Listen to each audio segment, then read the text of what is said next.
आमचे नेते सन्मान्य देवेंद्रजी फडणवीस साहेब यांच्या जन्मदिनाचं औचित्य साधून आमच्या वर्धा जिल्ह्यातल्या सर्व सहकार्यांनी मोतीबिंदू मुक्त अभियान हे वर्धा जिल्ह्यापासून सुरू केलं आणि त्याच्या उद्घाटनाकरिता आपण या ठिकाणी उपस्थित झालात।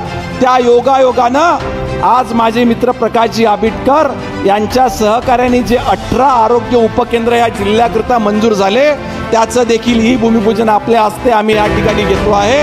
त्याच पद्धतीनं वर्धा जिल्ह्याकरिता आधुनिक ई क्रिटिकल सेंटरचा एक ब्लॉक याचं देखील भूमिपूजन आम्ही आपल्या हस्ते घेतलं। खऱ्या अर्थाने मोतीबिंदू मुक्त वर्धा ही घोषणा डॉक्टर पंकज भोयर यांनी केली। मुळात त्यामुळेच मी त्यांचं मनापासून अभिनंदन करतो, मनापासून धन्यवाद देतो।